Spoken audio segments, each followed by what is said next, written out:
안녕하세요. 도영의 한국어 공부방에 오신 것을 환영합니다.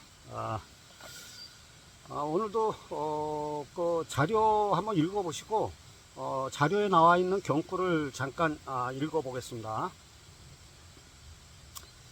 그대는 사라지는 것이 아니라 전체가 되는 것이다. 신은 God, 신은 거짓이고 상상이며 이미지이고 관념일 뿐이다. 이건 뭐 추상적인 세계니까 형이상학의 세계고, 종교의 신자가 되지 말라. 그것은 세상에 갇히는 일이다. 어떤 조직, 신앙체계, 도덕체계에도 소속되지 말라. 신의 관념은 사람들이 모든 책임을 신에게 돌리도록 만드는 것이다. 그래서 메시아 구세주를 믿는 것이다. 모든 경전은 그대의 안내자인 양 가장하고 있다. 그대는 안내자가 필요 없다. 그냥 깨어 있으면 된다. 그러나 세상의 종교들은 끝없이 불가능하고 부자연스러운 것을 요구하고 있다. 여러분, 이건 뭐 제가 끊임없이 그동안 말씀드린 거고, 하여튼 잘 읽어보시고 잘 생각해 보시기 바랍니다. 그리고 오늘 제가 말씀드리고 싶은 것은 비인간화 시리즈 제7탄 여순 학살 사건입니다. 여수 순천에서 벌어졌던 학살 사건인데, 보통 제가 학교 다닐 때는 여순 반란 사건이라고 배웠어요. 근데 요즘은 여순 항쟁이라고 많이 부르더라고요. 그래서 학자들은 여순 19 학살 사건이라고 그래요. 10월 19일 날 일어났기 때문에 여순 19 학살 사건이라고 이제 부르거든요. 근데 저는 편의상 그냥 여수 순천 여순 학살 사건이라고 부르겠습니다. 여순 학살 사건이라는 거는 1948년에 일어났어요. 1948년 10월 19일 여순에 주둔하고 있던 국군 14연대 병사들이 제주 4.3 학살 사건에 대한 진압 명령을 거부하고 봉기한 사건을 말하는 것입니다. 그러니까 10월 19일 날 이런 봉기가 일어났는데, 그 전날 48년 10월 18일 날 제주 4.3 학살 사건에 대한 폭동 진압 명령이 14연대에 떨어집니다. 그때 어떤 일이 벌어지냐면, 그때 당시에는 그 경찰하고 군대하고 아주 견원지간이었어. 무지무지 사이가 안 좋았어. 왜냐면 경찰들은 대부분 다 조선 총독부 출신이었거든. 그러니까 일제 경찰들이었거든. 걔네들이 그대로 경찰에 들어왔거든. 그러니까 그 일제 경찰이라 해가지고, 또 경찰의 입장에서는 또 군대 그 좌파 계열의 청년들이 많이 들어갔고, 그래가지고 서로 매일 만나기만 싸우고 했던 그런 시대였었어요. 사이가 무지 안 좋았었어. 근데 그때 18일 날 4.3 진압 명령이 떨어진과 동시에 귀대를 했던 그 군인들이 구례 경찰서 형사들한테 무지무지 매 맞고 귀대를 한다고. 그러니까 그걸 보고서 14연대 거서부터 그 군대에 그냥 그 원한이 복수를 해야 된다. 경찰들 복수를 해야 된다. 그래서 막 여론이 형성이 됐어요. 그때 18일 날. 그리고 이 여순 학살 사건의 주범 중에 한 명인 김지혜, 좌파 이 사람이 김지혜뿐만 아니라 좌파 세력이 체포가 벌써 이제 딱 진행되고 있던 막 진행되고 있었어요. 10월 18일 날. 근데 그때 당시에 군대 내 좌파 세력이 이제 세 가지가 있었는데, 첫 번째는 남로당 중앙당에서 직접 관할하는 장교 조직이 있어. 이게 이제 콤서클이에요. 이게 김지혜가 이제 여기 출신이에요. 콤서클이고, 두 번째는 남로당 지방도당에서 관할하는 병사 조직인 병사 소비에트가 있어. 병사 소비에트가 있는데, 이 지창수가 이제 여순 반란 사건의 주범이거든. 이 지창수가 병사 소비에트 관할 병사였어요. 그리고 세 번째 좌파 세력은 북로당이 경남 일대 조직한 인민혁명군이 있어요. 이렇게 군대 내에는 세 가지 조직이 있는데, 반란군 주역은 이제 지창수 상사와 김지혜인데, 지창수 상사는 병사 소비에트 소속으로 14연대 인사과 선임 하사관이었고, 김지혜는 일본군 소위 출신으로서 컴서클 소속으로 14연대 작전 참모 보좌관이었었어요. 그리고 왜 그때 당시에 군대 내에 좌파 세력이 많았었냐면은, 그때 당시에는 그 48년도니까 해방되고 얼마 안 됐잖아요. 그러니까 군인이 없으니까 증강이 필요했어. 군인이 그 경찰도 마찬가지야. 경찰도 없으니까 옛날 그 일본 강점기 때 했던 친일 경찰들을 그대로 채용했고, 군대 내에서도 좌파 청년들이 경찰의 수배를 피해서 14연대에 많이 입대했어요. 그러니까 그랬는데 미 군정이 그거를 갖다가 묵인을 했어. 왜냐면 군인들이 필요하니까. 군인들이 워낙 없어가지고. 근데 이런 것들이 다 반란군이 반란을 한 빌미를 제공한 면도 있어요. 그리고 이제 18일날 이후에 18일날 이제 다음날 19일날을 제주대 출동 명령, 14연대에다가 제주도 출동 명령이 하달된다고. 근데 14연대 그 남로당 계열의 장병들이, 지창수를 위시한 장병들이 명령을 거부한다고. 왜냐면 같은 민족을 어떻게 가서 진압을 쏴 죽이냐, 이가 거부를 한다고. 그러니까 근데 그때 10시에 지창수가 비상나팔을 부른다. 지창수가 비상나팔을 딱 불러. 10시에 총성과 함께 비상나팔을 부른다, 지창수가. 그러니까 그러면서 이제 비상나팔 부르니까 장병들이 전부 다 완전 무장하고 연병장에 다 모인 거야. 이게 무슨 일이냐, 이가. 그러니까 그때 이제 지창수가 사열대에 딱 올라가서 선동을 하는 거야. 경찰들이 우리를 죽이려고 한다, 이가. 경찰하고 워낙 사이가 안 좋으니까 경찰들이 우리를 다 죽이려고 쳐들어온다고 막 그러는 거야. 그리고 동족 상잔의 결사 반대. 어떻게 제주도 폭동이라 그랬지만 그걸 다 우리 국민들이 아니야. 같은 민족이 국민들인데 어떻게 같이 진압을 했냐, 이거 죽이냐, 이가. 그래서 결사 반대하고, 그러면서 제주도의 빨치산들을 돕자 하면서 막 선동을 하니까 대부분이 이제 거기에 이제 좌파들이 많으니까 대부분이 동조했는데, 일부에서 그게 무슨 소리냐, 그 말도 안 되는 소리하고 막 반대를 해. 근데 반대를 하는 그 즉시에서 반대하는 사람 다 사살해서 총을 쏴서 죽인다고. 그러면서 장교들을 돌아다니면서 14대 돌아다니면서 장교들을 살해고 무기고를 점령한다고. 점령하면서 무기를 다 탈취하고. 그러면서 이제 여수 그 시내로 이제 진출을 하는 거지. 근데 지창수는 남로당하고 상부인 남로당하고라든지 북한의 그 북로당하고는 전혀 연락 관계가 없었어요. 연락 관계가 없고 자기 혼자 판단한 거야. 자기 혼자 판단을 해가지고 봉기를 한 거야, 지창수. 그러니까 여수 학살 사건은 지창수 혼자서 시작이 된 거야. 이 사병 하사관인데 사병 혼자의 판단을 해서 혼자 봉기를 한 거를 이제 주위에서 동조를 해가지고 일어난 반란 사건입니다, 이거는. 그러면서 이제 김지혜가 거기서, 이제 김지혜는 장교니까 지창수는 하사관이고, 근데 김지혜는 우여곡절 끝에 뭐 체포됐다가 구금됐다가 나중에 이제 이현상이가 이제 신원 보증을 해가지고 석방이 되면서 김지혜가 본격적으로 반란군을 지휘하게 돼요.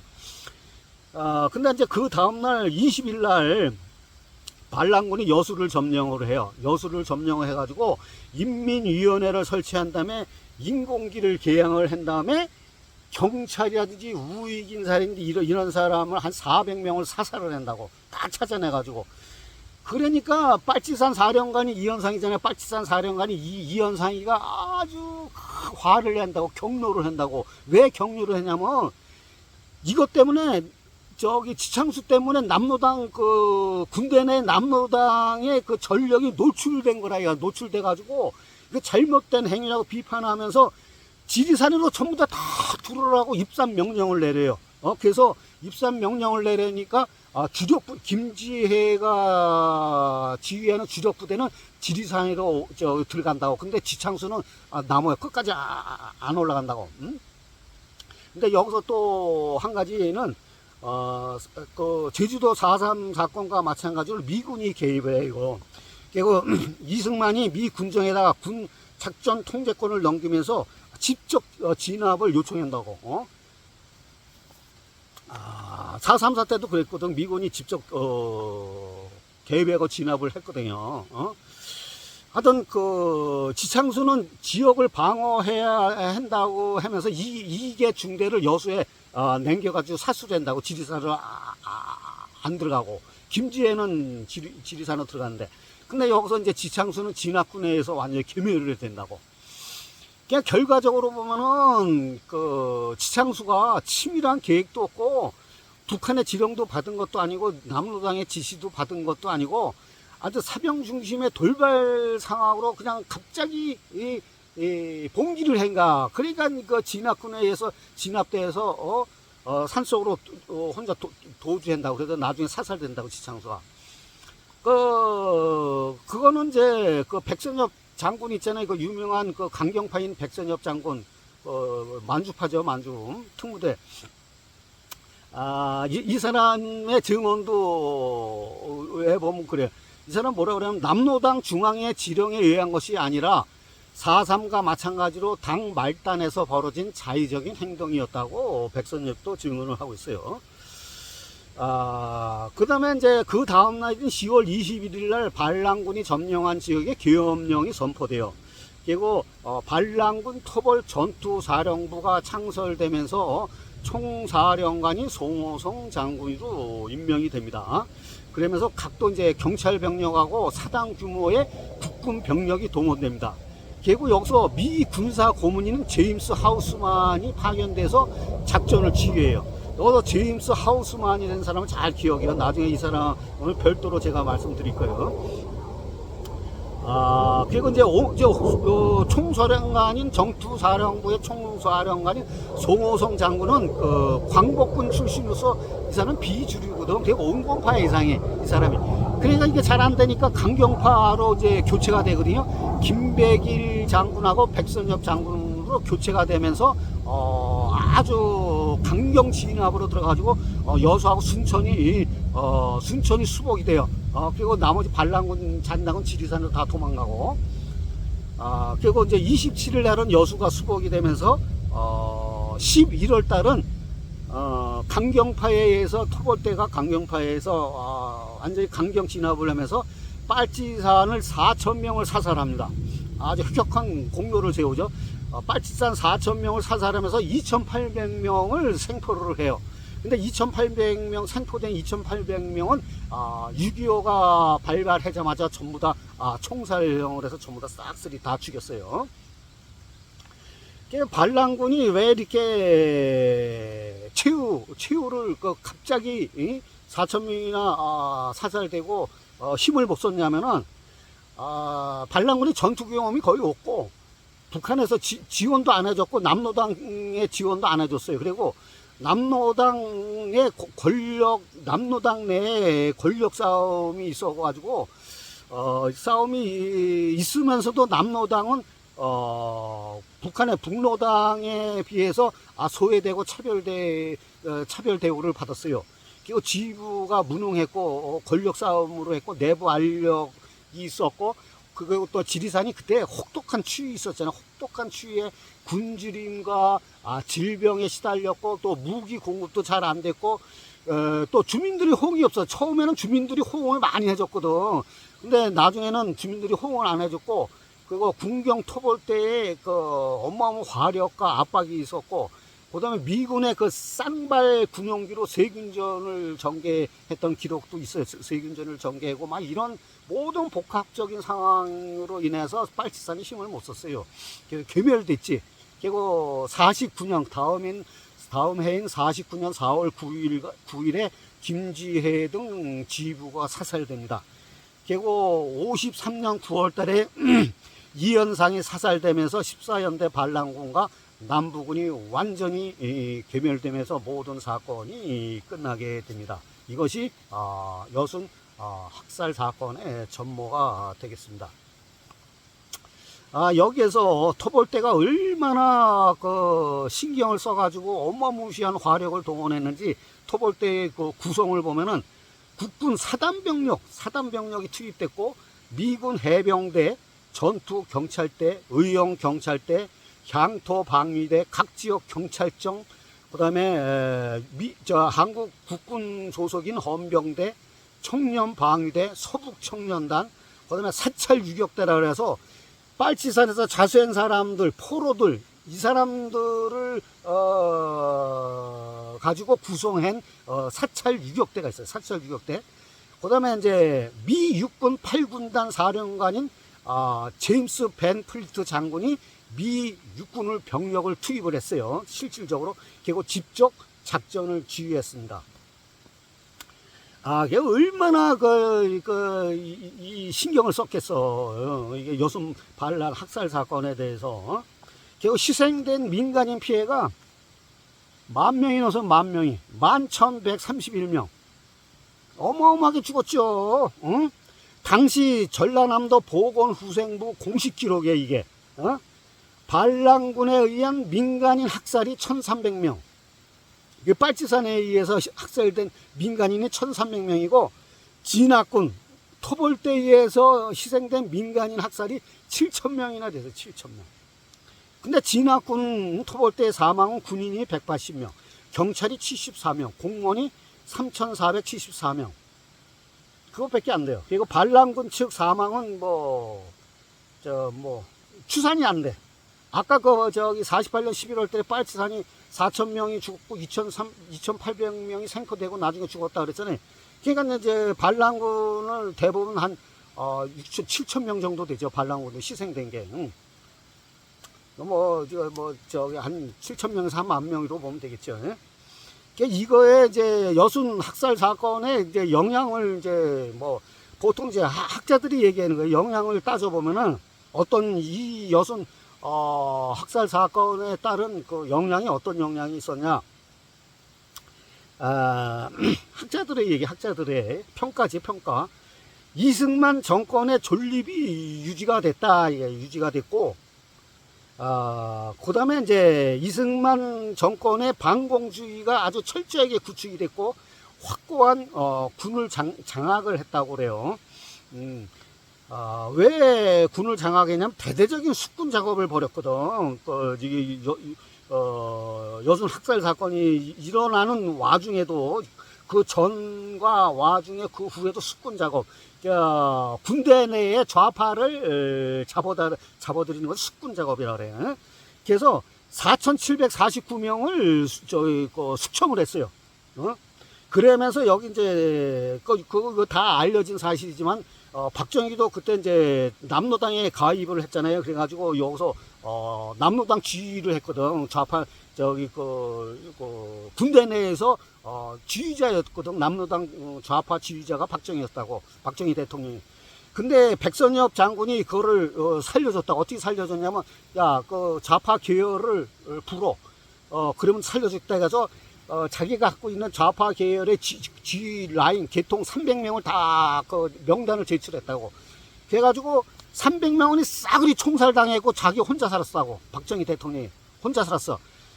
그래가지고 백선엽 장군이 살려줬잖아요, 박정희를. 그리고 나중에 박근혜 대통령이 대통령 된 다음에 제일 먼저 한 게 백선엽 장군한테 훈장을 줍니다네. 하여튼 이승만 정권이 이제 존립이 됐고, 그리고서 여순 학살 사건 때문에 학도호국단이 창설돼요. 그리고 국가보안법이 제정이 됩니다. 그리고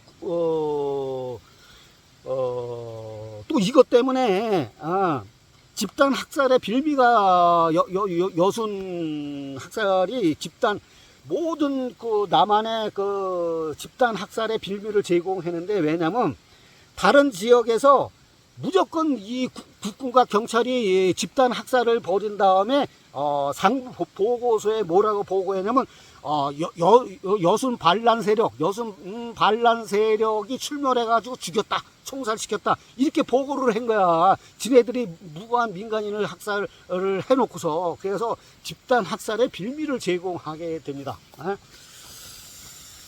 그리고 군 내부의 남로당 계열의 좌파가 기반이 완전히 와해되고, 이 사건으로 해서 박헌영을 위시한 남로당 계열의 숙청의 빌미를 제공합니다. 그리고 또 해병대 창설의 계기가 됐고, 육군 간호장교단의 활약의 계기가 됐습니다. 그리고 이 사건으로 해서 4.19로 이어지고 5.16 혁명으로 이어지게 됩니다. 여순 학살 사건으로 인해서. 그리고 이후에 2020년 1월 20일 날 민간인 희생자에 대한 무죄가 72년 만에 확정이 됐고, 72년 만에 확정이 된 거고, 그 해 10월 달에 여순항쟁 19 역사관 개관과 함께 여수 순천 19 사건 진상 규명 및 희생자 명예회복에 관한 특별법이 제정이 됩니다. 그리고 여기서 이제 제가 오늘 말씀드릴 게 너무나 많아가지고 제가 빨리빨리 진행을 하고 있는 겁니다. 대부분 다 아시는 거니까, 여순 항쟁에 대해서. 근데 이거 증언을 몇 가지 말씀을 드릴게요. 브루스 커밍스라는 유명한 미국의 학자가 있는데, 이 사람이 한국전쟁이라는 책을 썼어요. 여기에 196페이지에 뭐라고 그랬냐면, 아까 얘기한 하우스먼, 나중에 이 사람에 대해 다룰 거예요. 하우스먼은 비공개를 전제로 한국인들은 잔인한 개자식이고 일본인보다도 더 나쁘다고 말했으며, 한국인들에게 이를테면 처형된 시신을 가솔린으로 제거하여 처형 방법을 숨기고 그 책임을 공산주의자에게 돌리는 방법을 보여줌으로써 그들의 잔인성을 더 효과적으로 만들려고 했다고 말했다. 하여튼 이 여순 학살 사건에서 그 군인과 경찰들이 얼마나 잔인하게 학살을 했는지 그건 제가 말씀을 안 드렸어요. 이거는 다른 비인간의 시리즈에서 너무나 많이 다뤘기 때문에 여기도 너무너무 잔인한 게 너무 많아요. 너무 많은데 하여튼 미군 보고서하고 브루스 커밍스 이 사람도 몇몇 사람 증언으로 대체를 할게요. 그 학살의 잔인성에 대해서는. 그 다음에 미군 보고서에 보면은 각 학교 운동장에 거대한 구덩이를 파놓고 20에서 40세 남성을 속옷만 입고 무릎 꿇고 앉은 채 경찰관 가족과 우익청년단의 심사를 받았다. 자신을 괴롭혔던 좌파와 부역자, 그 다음에 평소에 앙금이나 원한이 있던 사람들을 손가락으로 지목을 했다. 이가 심사를 받을 때 손가락으로 딱 지목을 해. 이거는 그 유명한 손가락총이라고 그러는 거야. 손가락총. 손가락을 딱 지명을 하면 그냥 쏴 죽이는 거야. 그 지명 받은 사람 쏴 죽이는 거야. 그 외에 손바닥이 투박하거나, 그다음에 군용 팬티를 입었거나, 머리가 짧았거나, 그런 사람들은 모두 좌파로 모르고 빨갱이로 모르는 거지. 심지어 딱 보면 빨갱이 기운이 느껴진다. 아니 심사가 이렇게 엉터리였었어. 딱 보면 빨갱이 기운이 느껴진대. 그냥 그런 후에 구덩이에 던져진 다음에 장작과 기름으로 불태워버렸어. 그리고 차례를 기다리던 여자와 노약자들에게 그거를 총살시키고 불태우는 장면을 보게 한 거야. 이게 오연대 1대대 지휘관 김정원, 여기 또 김정원이 또 나와. 이 악마. 이 사람도 내가 따로 다룰 거예요. 하우스만하고 같이 따로 다룰 거예요. 오연대 1대대 지휘관인 김정원은 일본 헌병대 시절부터 일본도로 참수했다. 이가 칼로 참수를 했어. 그러다가 지치면 사격 연습을 하듯 권총으로 쏴 죽였다. 김정은은 짐승 같은 인간이다. 이게 미군 보고서에도 나와. 미군 보고서에도.